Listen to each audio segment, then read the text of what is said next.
আসসালামু আলাইকুম ওরহমতুল্লাহি আবরাকাত। আশা করি সকলে ভালো আছেন। আমিও আপনাদের দোয়ায় যথেষ্ট ভালো আছি। আজকে আলোচনার বিষয় হচ্ছে আমরা হোমিওপ্যাথি চিকিৎসকরা কিভাবে একটি রোগীলিপি করব। সেই রোগীলিপির ভিতর থেকে কিভাবে মেডিসিন বাছাই করব এবং মেডিসিন বাছাই করবার পরে ওই মেডিসিনটির কত শক্তির ঔষধ দেব এবং সেই শক্তির ঔষধটা কত মাত্রায় কতবার দিব এবং পরবর্তী ভিজিটরে আসার পরে পরবর্তী মাত্রা দিব না মেডিসিন পরিবর্তন করব, এই সকল বিষয়ে আলোচনা করব এই একটি ভিডিওতে। যারা এই বিষয় শিক্ষার প্রয়োজন রয়েছে তারা অবশ্যই ভিডিওটি শেষ পর্যন্ত দেখবেন এবং অর্গানন অফ মেডিসিনের সঙ্গে তাল মিলিয়ে দেখবেন যে আমি হুবহুব অর্গানন অফ মেডিসিন থেকে আপনাদেরকে ডিসকাস করে বলবো। সর্বপ্রথমে একটা রুগী যখন আমাদের চেম্বারে প্রবেশ করবে তখন ওই রুগীটির একটা রোগীলিপি স্টার্ট হয়ে যাবে। আমরা চর্মচক্ষে দিয়ে আমরা অনেক কিছু রুগীকে অবজারভেশন করতে পারবো। কেস টেকিং করার আগে হারিনেস এসে বসলো কিভাবে, তার হাতে পায়ে জ্বালা আছে কি না, হাত পা খুলে রাখছে, চুলগুলো খুলে দিয়েছে, মুখোশটা খুলে ফেলছে, বাতাস চাইতেছে, অনেক ধরনের লক্ষণ আমরা চর্মচক্ষে দেখতে পাবো। পানি খাইতেছে, বারবার পাখা দিয়ে বাতাস করতেছে, এরকম ধরনের অনেক সাইন অ্যান্ড সিমটম আমরা চর্মচোখ দিয়ে পেশেন্টকে লক্ষ্য করতে পারবো। তারপরে যখন আমার সম্মুখে আমি ডাক্তার সাহেব এখানে বসা থাকবো, আমার বাম পাশে পেশেন্ট থাকবে, সেই পেশেন্টকে আমি জিজ্ঞাসা করব। কি জিজ্ঞাসা করব? আপনি আগে করব কুশল বিনিময়, কোথা থেকে আসছেন, কিভাবে আসছেন, কেন আসছেন। তারপরে বলুন আপনার কি কি কষ্টসমূহ, যাকে বলা হয় প্রেজেন্ট কমপ্লেন, বর্তমান সমস্যা। আপনার শরীরের ভিতরে যতগুলো সমস্যা আছে এই মুহূর্তে, যেটাকে আপনি যে সমস্যাটায় আপনি বেশি কষ্ট পাইতেছেন, সেই সমস্যাগুলো আপনি পর্যায়ক্রমে বলতে থাকেন। আমি চিকিৎসক রুগীকে এই প্রশ্নটুকুই করব, তাছাড়া আর কোনো প্রশ্ন করব না। তারপরে পেশেন্ট তার ব্যক্তিগত মনে তার কথাগুলো বলতে থাকবে। বলতে বলতে বলতে বলতে যখন তার কমপ্লেনগুলো বলা শেষ হয়ে যাবে তখন তাকে আবার জিজ্ঞেস করতে হবে যে আপনি মনে করে দেখুন আরও কোনো সমস্যা আছে কি না। যদি সমস্যা থাকে সেগুলো বলেন। এক ঔষধেই আপনার সকল রোগ সারবে এবং এক ঔষধেরই আপনার সকল রোগের ট্রিটমেন্ট করা আমার পক্ষে সম্ভব হবে। তখন পেশেন্ট ভাববে যে আমার ৳১ এক ঔষধে যদি সকল রোগের সকল ট্রিটমেন্ট হয় তাহলে আমি আমার সমস্যাগুলো বলি। পেশেন্ট উদার মনে তার কথাগুলো বলতে থাকবে আর আপনি খাতায় সুন্দরভাবে নোট করে রাখবেন। তারপরে যে সকল সমস্যাগুলো বলেছে সেই সকল সমস্যাগুলোর কারণ, অনুভূতি, হ্রাস বৃদ্ধি, গতি প্রকৃতি, সহচর লক্ষণ, এই বিষয়গুলো যথেষ্ট তদারকি করে আপনাকে সুন্দরভাবে নোট করতে হবে। তারপরে জানতে হবে কি পেশেন্টের কাছ থেকে পাস্ট হিস্ট্রি, আর কি অতীত রোগীর ইতিহাস। সেই অতীত রোগীর ইতিহাসের ভিতরে জন্ম হিস্ট্রি নরমাল না সিজার, জন্ম হওয়ার পর থেকে এখন অবধি পর্যন্ত কি কি রোগে ভুগতে হয়েছে, কত বড় কঠিন কঠিন রোগ আপনার হয়েছে, কিসে কিসে কষ্ট পেয়েছেন এবং কি কি চিকিৎসা করেছেন, এই বিষয়গুলো রোগীর কাছে জিজ্ঞাসা করতে হবে। তখন পেশেন্ট তার ব্যক্তিগত মনে তার কথাগুলো প্রকাশ করার জন্য চেষ্টা করবে। আমি চিকিৎসক সবগুলো খাতায় সুন্দরভাবে নোট করে রাখব। কত বছর বয়সে কোন রোগটা হয়েছিল সেই বছরটা পর্যন্ত রেখে রাখব। কোন রোগটার পরে কোন রোগটা হয়েছে সেটাও আমরা সুন্দরভাবে নোট করে রাখব। তারপরে এই পাস্ট হিস্ট্রি যখন কাউন্ট করা হয়ে যাবে তারপরে আমাদেরকে জানতে হবে ফ্যামিলি হিস্ট্রি।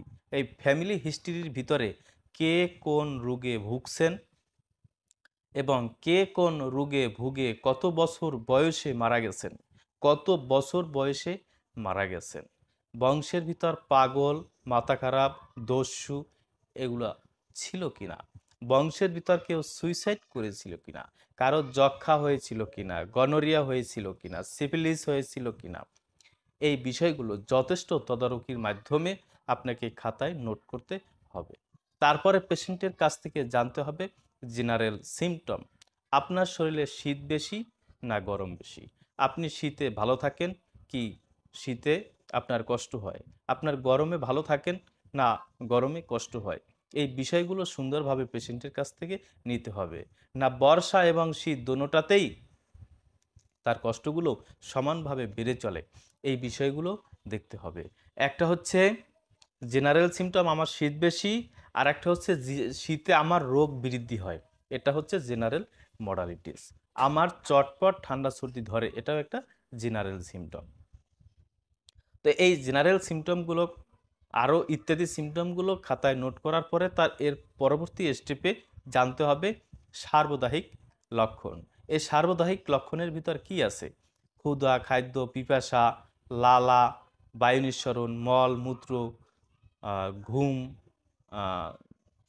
ঘুম না, মল মূত্র, এগুলো এই সম্পর্কে যাবতীয় যা কিছু, তারপরে এই যে খাবার পছন্দ, খাবার অপছন্দ, খাবার খাইলে বৃদ্ধি, খাবার পাইলে উপশম, এই সকল বিষয়গুলো হচ্ছে সার্বদায়িক লক্ষণ।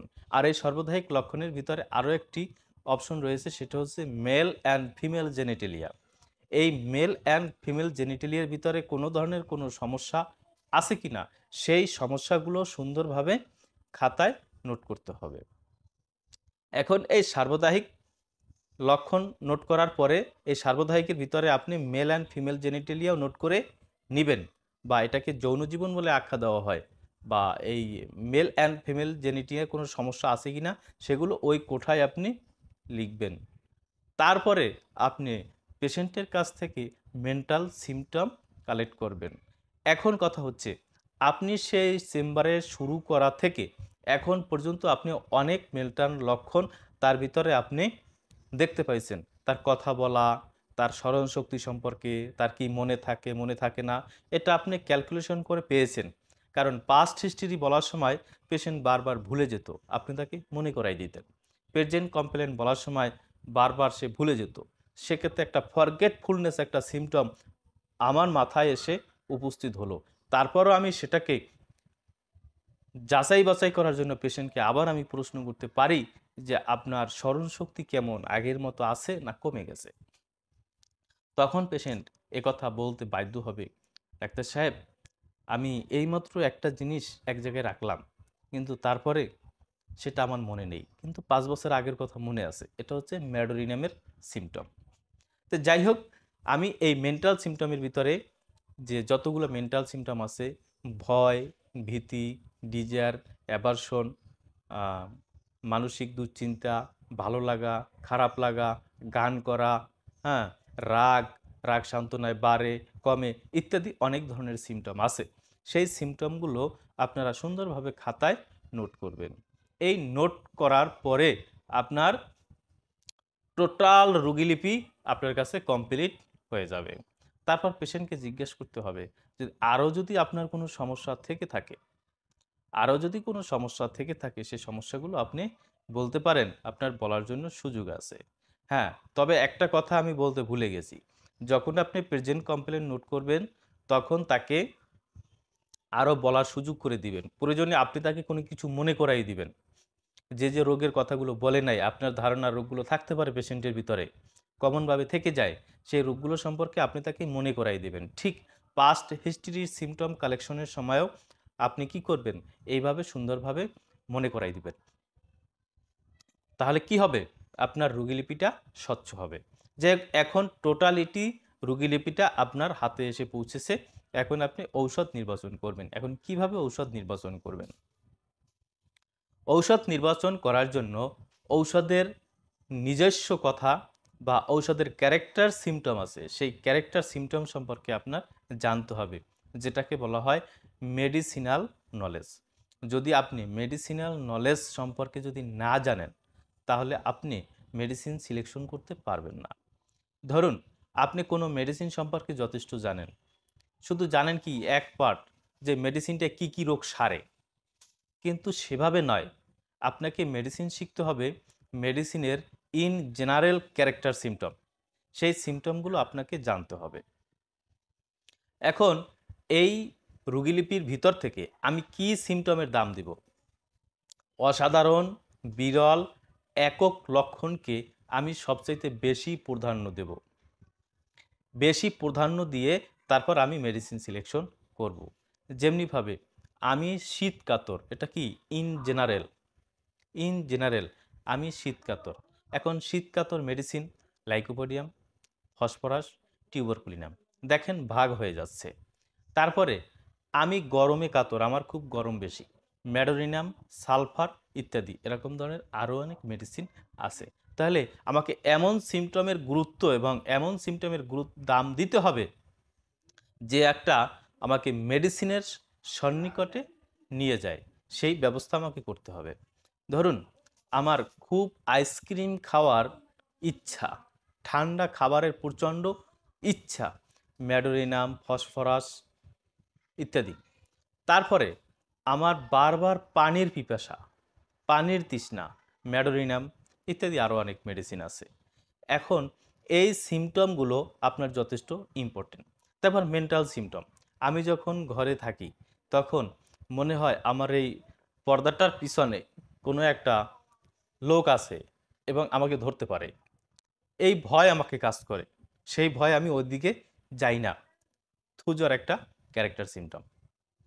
আমার পেটের ভিতরে কি যেন একটা জীবন্ত জীব নড়তেছে, এটা হচ্ছে থুজর একটা অন্যতম একটা ক্যারেক্টার সিমটম, যা মেন্টাল সিমটমে প্রকাশ পেয়েছে। এখন এইরকমভাবে আমাকে বাছাইকৃত সিমটমের উপর ডিপেন্ড করে মেডিসিন সিলেকশন করতে হবে। এখন আমি যে টোটালিটি রোগীলিপি করেছি, এই টোটালিটি রোগীলিপির মাধ্যমে আমি 3 ধরনের মেডিসিন সিলেকশন করতে পারবো। সে সম্পর্কে ভিডিও ইউটিউবে আমার দেওয়া রয়েছে। প্রথমটা হচ্ছে প্রেজেন্ট কমপ্লেনের হ্রাস, বৃদ্ধি, গতি, প্রকৃতি, সহচর লক্ষণ, তার উপর ডিপেন্ড করে একটা শর্ট অ্যাক্টিভ মেডিসিন সিলেকশন করা যাবে শুধুমাত্র রোগকে কেন্দ্রিক করে। কীরকম? আমার সর্বশরীরে জয়েন্টে জয়েন্টে ব্যথা,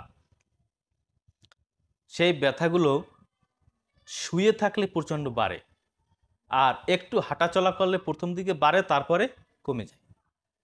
মেডিসিন কি? রাস্টক্স। তারপরে আমার সর্বশরীরে ব্যথা বিকাল 4টা থেকে রাত্র 8টা পর্যন্ত, বিকাল 4টা থেকে রাত 8টা পর্যন্ত আমি মিষ্টি খাবার পছন্দ করি, আমি গরম খাবার পছন্দ করি, আমি খুব কৃপণতা, তাহলে কি মেডিসিন সিলেকশন হবে? লাইকোপোডিয়াম। এখন কথা হচ্ছে আবার আমরা আরেকটা মেডিসিন সিলেকশন করতে পারবো। আমার সর্বশরীরে জয়েন্টে জয়েন্টে ব্যথা, আমার ফ্যামিলি হিস্ট্রির ভিতরে আমার মায়েরও জয়েন্টে জয়েন্টে ব্যথা, আমি পেশেন্ট গরম কাতর, ঠান্ডা খাবার খেতে ভালোবাসি এবং আমার ফরগেটফুলনেস আছে, এমনকি রাত্রে ঘুম ভাঙার পরেও পানি আমাকে পান করতে হয়। এখন মেডিসিন হবে কি? ম্যাডোরিনাম। তাহলে 3 ধরনের মেডিসিন সিলেকশন করা যাবে একটা রোগীলিপি থেকে। তাহলে আমরা 3 ধরনের মেডিসিন সিলেকশন করতে পারলাম। এখন এই 3 ধরনের মেডিসিন কি কি কাজ করবে? প্রথম যে শর্ট অ্যাক্টিভ মেডিসিনটি, সেটি ব্যথাকে সাময়িকভাবে কমাবে। তারপরের যে লাইকোপোডিয়াম মেডিসিনটি সিলেকশন করা হয়েছে, সেই লাইকোপোডিয়াম মেডিসিনটির কারণেও ব্যথা বেদনা অনেকটা কমে যাবে, কিন্তু সম্পূর্ণ না যাওয়ার সম্ভাবনা রয়েছে। কারণ হ্যানিম্যান স্যার বলেছেন এর পিছনে দায়ী হচ্ছে কি? সোরা, সাইকোসিস, সিপ্লিটিক, টিউবারকুলোসিস। সরি, হ্যানিম্যান স্যার 3টি দোষের কথা বলেছে, সোরা, সাইকোসিস, সিপ্লিটিক। তাহলে এই বাত ব্যথার পিছনের দায়ী হচ্ছে কি? Gonorrhoea, gonorrhoea suppressed after. তাহলে এর জন্য আমরা কি মেডিসিন দিব? ম্যাডোরিনাম, থুজা, ন্যাট্রামসাল, এই মায়াজোমেটিক মেডিসিনগুলো দিলে পরিপূর্ণরূপে সুস্থ হবে। তাহলে এটা আমরা জানি। তাহলে প্রথম কি হবে? প্রথম মেডিসিনটা প্যালিয়েটিভ হবে, ব্যথা কমবে, তীব্রতা কমবে। তারপরের মেডিসিনটা কি হবে? সেও ওইভাবে মোটামুটি কায়দায় কয়েকদিন ভালো রাখবে, তারপর আর ভালো রাখতে পারবে না। কিন্তু পরিপূর্ণ ভালো রাখার জন্য আপনাকে মায়াজোমেটিক মেডিসিন ম্যাডোরিনামকেই দিতে হবে, বা যে মেডিসিনটি আপনার মিলবে, মায়াজোমেটিক মেডিসিন, যে মায়াজোমেটিক মেডিসিনটি পেশেন্টের জন্য মিলবে, সেইটা তাকে দিলে সে সম্পূর্ণরূপে সাকসেসফুলি কিওর হবে। এখন কথা হচ্ছে আমরা এ পর্যন্ত খুব সুন্দরভাবে বুঝতে পারলাম। এখন হচ্ছে মেডিসিন নির্বাচন আমার হয়ে গেছে। মেডিসিন আমি যে কোনোভাবেই হোক আমি মেডিসিন নির্বাচন করেছি। এখন মেডিসিন রুগীকে দিব কোনটা? তো যে মেডিসিনটায় রুগীটা সম্পূর্ণরূপে সুস্থ হবে আমি সেই মেডিসিনটা দিব। যদি আমি সেই মেডিসিনের জ্ঞান না থাকে তাহলে আমাকে সেই মেডিসিনের জ্ঞান অর্জন করতে হবে। প্রত্যেকটা মেডিসিনের যথেষ্ট জ্ঞান অর্জন করতে হবে, তা না হলে রোগীলিপির ভিতর থেকে সঠিক মেডিসিন যাচাই করা যাবে না। আমি যদি 3টে মেডিসিন জানি, আমি রোগীলিপি করার সময় আমার ধান্দা থাকবে কি ওই 3টে মেডিসিনের ভিতর সিমটম রাখা।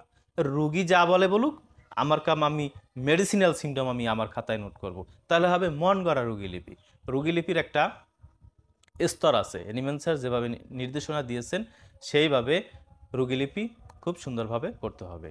তারপরের কথা হচ্ছে মেডিসিন নির্বাচন হয়ে গেছে, এখন আমরা মেডিসিনের শক্তি নির্বাচন করব। যখন শর্ট অ্যাক্টিভ মেডিসিন দিব পেশেন্টকে তখন সেই মাত্রাটা ঘন ঘন হতে পারে, আবার নিম্ন শক্তি হতে পারে, কারণ একটা ডিজিজের উপর ডিপেন্ড করে মেডিসিনটা দেওয়া হয়েছে। তার জন্য কি করতে হবে? ওইভাবে ম্যানেজ করতে হবে। রোগীর কন্ডিশনের উপর ডিপেন্ড করে মেডিসিনের শক্তি এবং মাত্রা ডিপেন্ড করবে। সেটা মুখস্থ আমি এখানে বলে দিলেই হবে না, আর সেটা বলাও সম্ভব না, আর বলাটা বিজ্ঞানসম্মত হবে না। তারপরের যে লাইকোপোডিয়াম মেডিসিনটি, সেই মেডিসিনটি total desire, aversion, general symptom, সার্বদায়িক সিমটম এবং প্রেজেন্ট কমপ্লেনের উপর ডিপেন্ড করে যে মেডিসিন লাইকোপোডিয়ামকে সিলেকশন করা হয়েছে, সেই লাইকোপোডিয়াম মেডিসিনটি দিতে হলে অবশ্যই উচ্চ শক্তি সূক্ষ্ম মাত্রায় দিতে হবে। এখন রোগ প্রবণতা কি? যদি রোগ প্রবণতা পেশেন্টের বেশি হয়, রোগ প্রবণতা যদি একটু বেশি হয় তাহলে একটু ঘন মাত্রা দিতে হবে।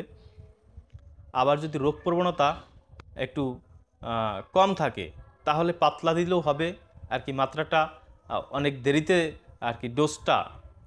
ডোজ হচ্ছে ডোজ মাত্রা, এই বিষয়টা নিয়ে অনেক বাকদ্বন্দ্ব আছে। আমরা যখন একবার ঔষধ সেবন করি সেটা হচ্ছে এক মাত্রা, আর আমরা যে কয় মাত্রা খাইয়া আমরা আরোগ্যের দিকে যাই সেইটাকে বলা হয় একটা ডোজ। তাহলে এই মাত্রাটা কি ঘন ঘন দেব না পাতলা পাতলা দেব? তার রোগীর যদি রোগ প্রবণতা যথেষ্ট বেশি থাকে তাহলে একটু ঘন দিতে হয়, আর যদি রোগ প্রবণতা পাতলা থাকে তাহলে একটু পাতলা দিতে হয়।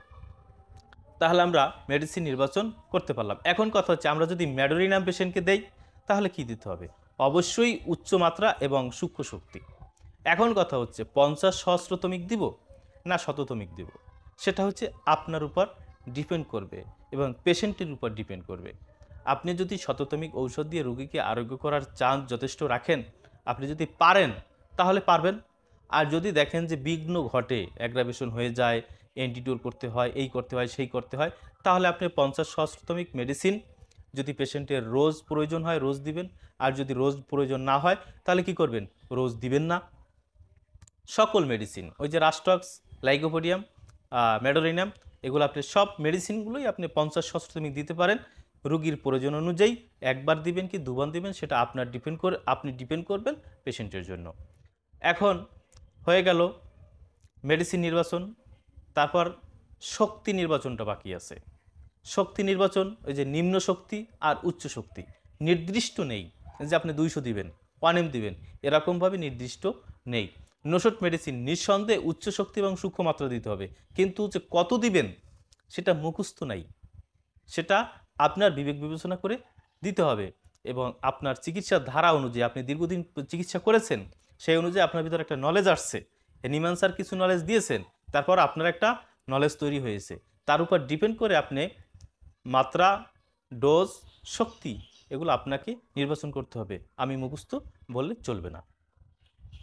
এখন হয়ে গেল, রোগী ঔষধ নিয়ে চলে গেল, ঔষধ নিয়ে চলে যাওয়ার পরে তারপর যখন পরবর্তী ভিজিট আসছে, এই পরবর্তী ভিজিটে এসে পেশেন্ট আপনাকে বলতেছে, ডাক্তার সাহেব আমি ঔষধ খাওয়ার পরে যথেষ্ট উপকার পাইছি, কিন্তু ঔষধ শেষ হয়ে গেছে, এখন আবার ঔষধ দেন। তাহলে আপনি বলুন আপনার কি কি সমস্যা সমাধান হয়েছে। এই বিষয়টা আপনি যথেষ্ট খোটাইয়া দেখতে হবে এবং আপনার খাতার ভিতরে লেখা আছে যে কি কি রোগ ছিল। যেগুলো সমাধান হয়েছে সেগুলো করে টিক দিয়ে দিতে হবে, সেগুলো একটা টিক দিয়ে দিতে হবে। তারপরে কি করতে হবে, যেগুলো রয়েছে সেগুলো থাকবে, তার উপর ডিপেন্ড করে পরবর্তী মাত্রাটা, পরবর্তী শক্তিটা ওইটাই থাকবে না উচ্চ শক্তিতে যেতে হবে, সেটা আপনার ডিপেন্ড করতে হবে। তবে একটু ধারণা দেওয়া যায় যে ওই মেডিসিনটায় যদি তাকে 70% এগিয়ে নিয়ে যায়, তাহলে সেম পোটেন্সির পরবর্তী মাত্রা,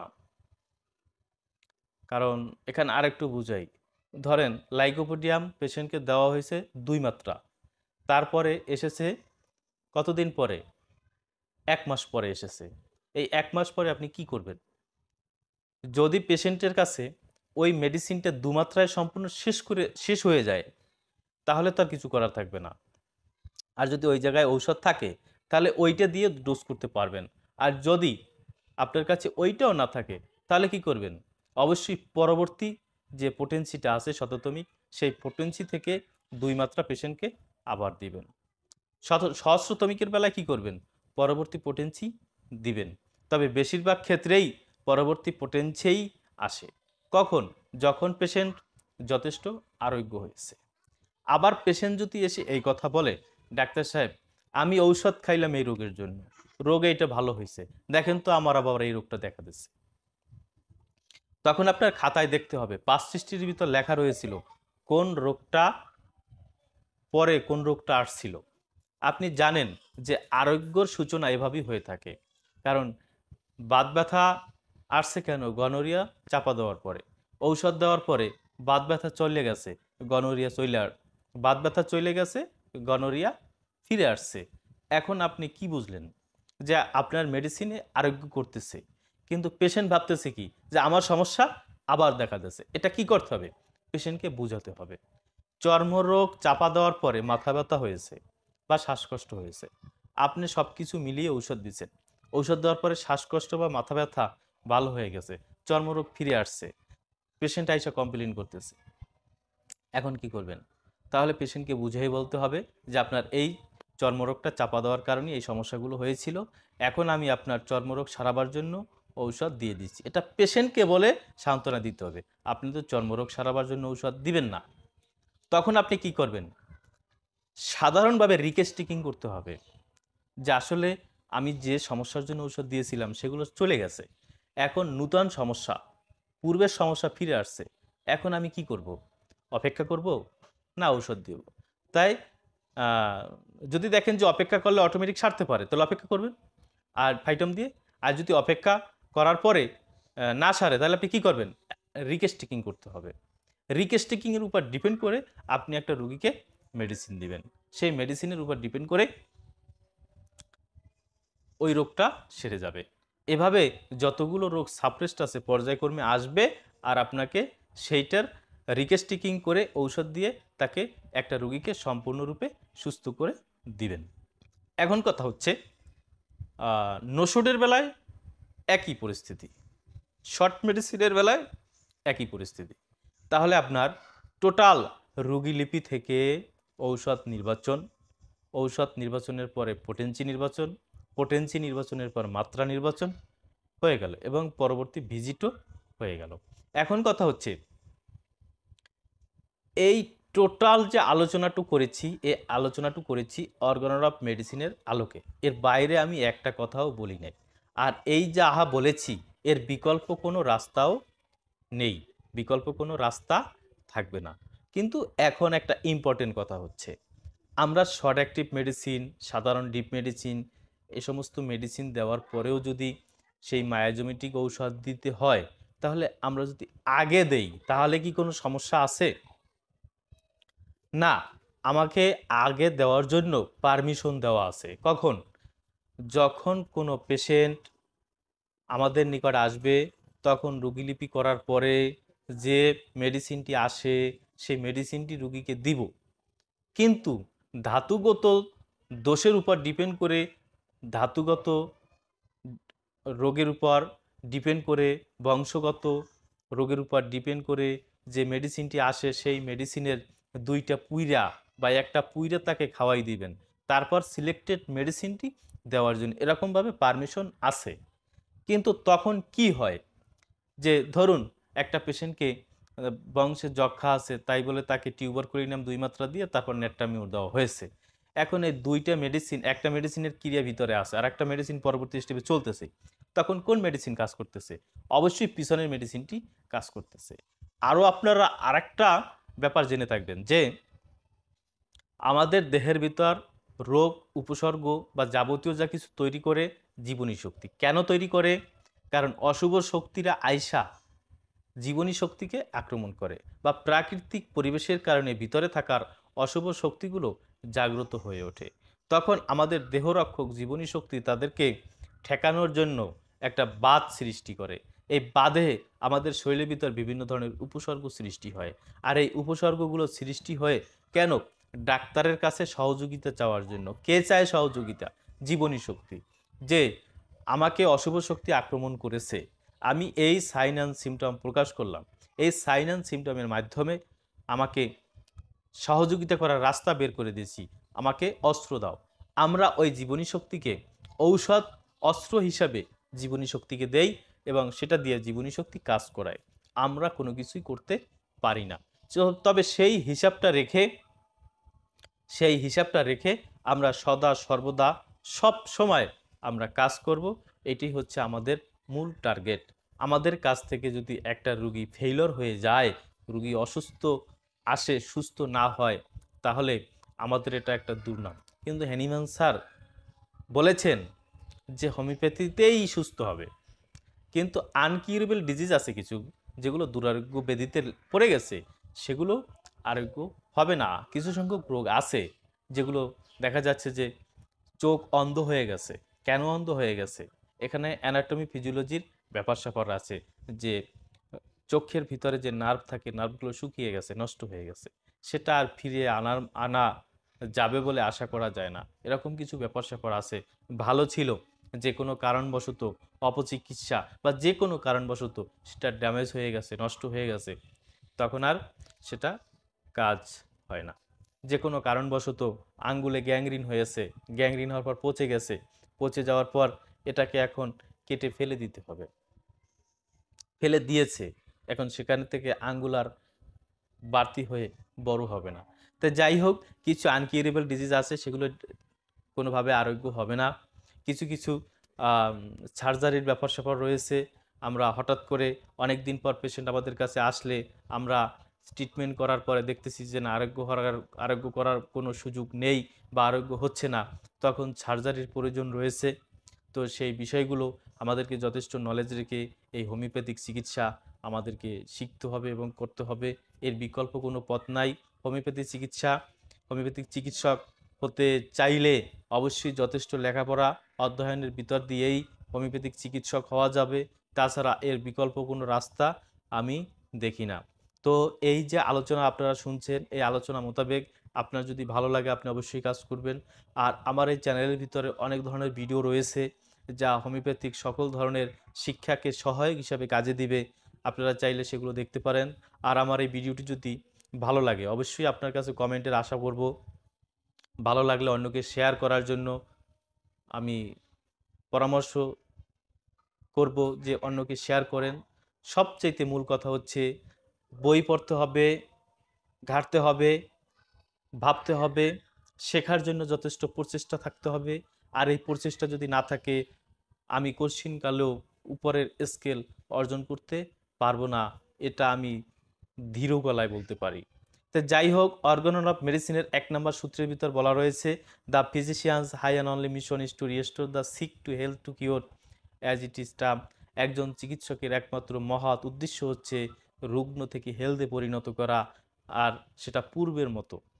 তাহলে এই যে মিশন, একটা দায়িত্ব, এই যে দায়িত্ব আমাদের মাথায় দেওয়া হয়েছে, এই দায়িত্বটাকে আমরা যথাযথভাবে পালন করার জন্য চেষ্টা করব। আমাদের মাথায় যে দায়িত্ব দেওয়া হয়েছে সেই দায়িত্ব যদি আমরা পালন না করি, তাহলে আমরা দায়িত্বহীন হয়ে যাই। আমরা কেন দায়িত্বহীন হব? তা এ টু জেড সকল আলোচনার উপর ডিপেন্ড করে আপনারা অবশ্যই কমেন্ট করবেন, মতামত জানাবেন ভালো লাগলে, আর আমার জন্য দোয়া করবেন। আপনাদের যে কোনো পরামর্শের জন্য, কোনো বিষয়ের যদি ভিডিওর প্রয়োজন হয়, অবশ্যই আমাকে বলবেন, আমি সেই বিষয়ের ভিডিও আপনার সঙ্গে উপস্থাপনা করার জন্য চেষ্টা করব। সকলে ভালো থাকবেন, সুস্থ থাকবেন। আসসালামু আলাইকুম ওয়া রাহমাতুল্লাহি ওয়া বারাকাতুহু।